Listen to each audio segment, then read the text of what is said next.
আরবি হরফ সহি করতে হলে আপনাকে অবশ্যই মুখের অঙ্গ ও দাঁতের পরিচিতি এই বিষয়ে জানতে হবে। অর্থাৎ কোরআন মাজিদ সহি শুদ্ধ করে পড়তে হলে আপনাকে প্রথমে আরবি হরফগুলো শুদ্ধ করতে হবে। আর আরবি হরফ শুদ্ধ করতে চাইলে আপনাকে অবশ্যই মাখরাজ সম্পর্কে জানতে হবে। তো আজকের এই ভিডিওতে আমি আপনাদেরকে চিত্রের মাধ্যমে খুব সুন্দরভাবে মাখরাজগুলো শিখিয়ে দেব। তো অবশ্যই ভিডিওটা সম্পূর্ণ দেখবেন, একটু টানবেন না। তো এখানে লেখা আছে আরবি 29টি হরফের মাখরাজ হলো 17টি। অর্থাৎ আরবি হরফ হচ্ছে 29টি, তবে মাখরাজ হচ্ছে 17টি। এই 17টি মাখরাজ মুখের প্রধান 5টি অঙ্গের সাথে ওতপ্রোতভাবে জড়িত। অর্থাৎ এই 17টি মাখরাজ আমরা মুখের 5টা অংশ থেকে উচ্চারণ করি, যার আরবি নামগুলো হচ্ছে জাউফে, হালকে, লিসানে এবং শাফাতানে এবং খাইশুমে। এই 5টা নাম এখানে লেখা আছে। জাউফে থেকে 1টি, হালকে থেকে 3টি মাখরাজ, লিসানে থেকে 10টি, শাফাতানে থেকে 2টি এবং খাইশুমে থেকে 1টি মাখরাজ এখানে বলা হয়েছে। তো যাই হোক, আমরা এখন নামগুলো একটু দেখব। এখানে হালক অর্থ হলো কণ্ঠনালীকে বলা হয়।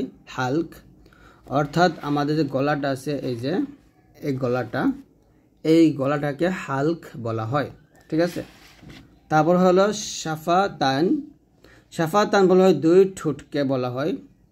আর লিসান বলা হয় জিহ্বাকে।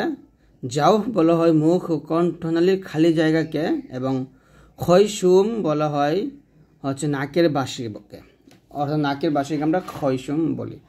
তো এখন আমরা চিত্রের মধ্যে চলে যাই, তাহলে এখানে আমরা একটু ভালোভাবে বুঝতে পারবো। যে আমরা নিচ থেকে যাই, যে এই যে এটা হলো হালক। এই হালক বা এই হালক থেকে আমরা 6টি হরফ পাই। একটা হচ্ছে হামজা হা হলকের শুরু, আইন হা হলকের মাঝখান এবং গইন খ হলকের শেষ থেকে আমরা উচ্চারণ করি। তো এই হলকের শুরু থেকে উচ্চারণ হবে হামজা এবং হা, আর আইন হাট হবে হলকের মাঝখান থেকে, আর গইন খ উচ্চারণ করতে হবে হলকের শেষ থেকে। আইন এবং হা যখন আমরা উচ্চারণ করব অবশ্যই একটু চাপ দিয়ে করব, আর গইন এবং খটা মোটা করে উচ্চারণ করব। তারপর এখানে লেখা আছে জিহ্বা ও দাঁত। তালু হতে 18টি মাখরাজ হয়। কফ, কাফ, জিম, শিন, ইয়া, দদ, লাম, নুন, র, ত, দাল, তা, সদ, সিন, জা, জ, জাল, সা। কফের একটা মাখরাজ, কাফের একটা মাখরাজ, জিম, শিন, ইয়া 3টার একটা মাখরাজ, দদের একটা মাখরাজ, লামের একটা মাখরাজ, নুনের একটা মাখরাজ, রর একটা মাখরাজ, ত, দাল, তা এই 3টা মিলে একটা মাখরাজ, সদ, সিন, জা এই 3টা মিলে একটা মাখরাজ, জ, জাল, সা এই 3টা মিলে একটা মাখরাজ। তো প্রত্যেকটা বিষয় আমরা এখানে দেখব। দেখুন, এটা হচ্ছে জাউফ আর এটা হচ্ছে লিসান মানে জিহ্বাটা, আর এটা মুখের খালি জায়গা। জাউফ মানে হচ্ছে মুখের খালি জায়গা। তো মুখের খালি জায়গা হতে আমরা 3টি জিনিস পাই, সেটা হলো মদের হরফ। পেশের উপর ওয়াও সাকিন, জের উপর ইয়া সাকিন এবং জবর উপর খালি আলিফ আসলে সেগুলো মাদে হরফ হয়। মাদে হরফ হলে আমরা 1 আলিফ পরিমাণ টেনে পড়ি। তো জাউফ হতে নু, হি, হা, অর্থাৎ এখানে আমরা 3টা অক্ষর আমরা এখান থেকে উচ্চারণ করি। 3টা অক্ষর বলতে এখানে 3টা অক্ষর না, 3টা মাদ। পেশের উপর ওয়াও সাকিন, জেরের উপর ইয়া সাকিন এবং জবরের উপর খালি আলিফ আসলে তাকে মাদে হরফ বলা হয়। আর মাদে হরফ হলে আমরা তাড়াতাড়ি করে, আর মাদে হরফ হলে আমরা 1 আলিফ পরিমাণ টেনে পড়ব। নু, হি, হা এরকম। লিসান থেকে আমরা যে উচ্চারণগুলো করি সেটা হচ্ছে, দেখুন 2 ঠোঁট হতে লিসান থেকে তো আমরা এখানে দেখাইছি যে এই হরফগুলো উচ্চারণ হয়। আর 2 ঠোঁট হতে 4টি হরফ উচ্চারণ করতে হয়, ফা, বা, মিম এবং হচ্ছে ওয়াও। তো প্রত্যেকটা মাখরাজের ব্যবহার আমরা জানব। তারপর হচ্ছে যে নাকের বাঁশি হতে গুন্না উচ্চারিত হয়, যাকে আমরা খাইসুম বা খয়সুম বলে থাকি। যে এই গুন্নাটা অর্থাৎ আমরা নুন সাকিন তানভিনের গুন্না করি, ওয়াজিব গুন্না করি।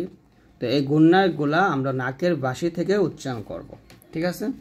তো হলে গেল এইগুলা একটু আলোচনা। এখন আমরা নিচে থেকে একটু বলি যে 29টি হরফের মধ্যে 18টি হরফ লিসান জিহ্বা এর সাথে জড়িত হয়ে উপরের তালু ও দাঁতের সঙ্গে লাগিয়ে উচ্চারিত হয়। সেজন্য দাঁতের নাম ও পরিচয় জানা খুবই প্রয়োজন। মানুষের মুখে দাঁতের সংখ্যা 32টি। উপরের পাটির 16টি দাঁতকে উলিয়া এবং নিচের পাটির 16টি দাঁতকে সুফলা বলা হয়। তো এখন আমরা এইগুলো একটু জানবো বিস্তারিতভাবে।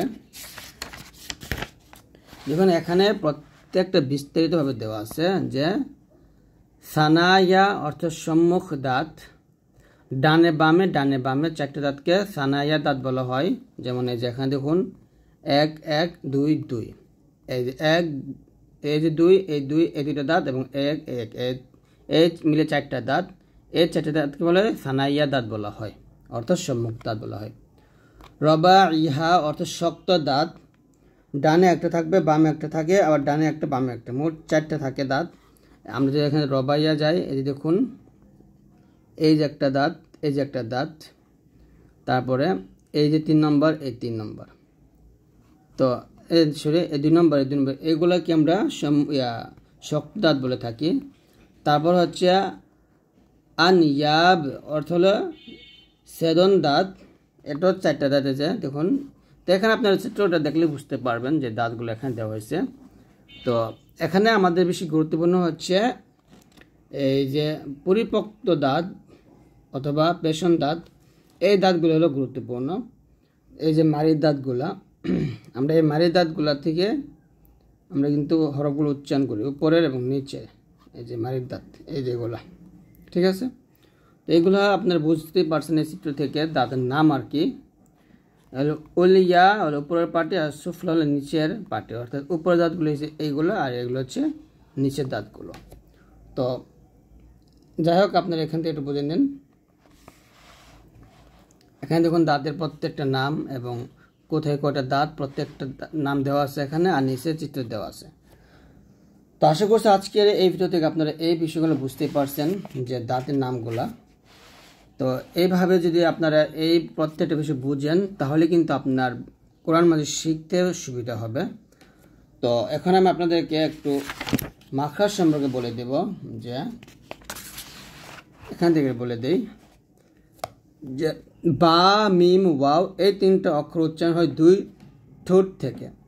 বাটা 2 ঠোঁট মিল করে উচ্চারণ হয়, মিমও 2 ঠোঁট মিল করে উচ্চারণ হয়, এবং ওয়াও হয় 2 ঠোঁট গোল করে।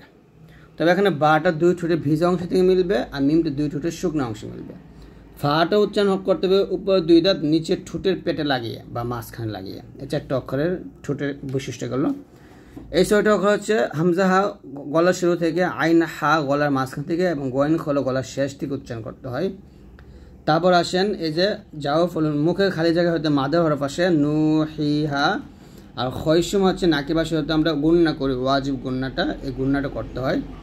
তারপর হলো জিহ্বার দাঁত ও তালু হাতে 18টি হরফ, কফ জিহ্বার গোড়া তার বরাবর উপর তালুর সঙ্গে লাগিয়ে, কাফ জিহ্বার গোড়া থেকে একটু আগে বাড়িয়া তার বরাবর উপর তালুর সঙ্গে লাগিয়ে উচ্চারণ করতে হয়। জিম শিন ইয়া এই জিহ্বার মধ্যখান তার বরাবর উপর তালুর সঙ্গে লাগবে। দত জিহ্বার গোড়ার কিনারা উপরের মারি দাঁতের সাথে লাগবে। লাম জিহ্বার আগার কিনারা উপরের মারি দাঁতের সাথে লাগবে। নুন জিহ্বার আগা তার বরাবর উপরে তালুর সঙ্গে লাগবে। র জিহ্বার আগার উল্টা পিঠ তার বরাবর উপরে তালুর সঙ্গে লাগবে। ত দালতা জিহ্বার আগা সামনের উপরে 2 দাঁতের গোড়াতে লাগবে। সদ জা সিন জিহ্বার আগা সামনের নিচে 2 দাঁতের মাঝে লাগবে। জ জাল সা জিহ্বার আগা সামনের উপরে 2 দাঁতের আগাতে লাগবে।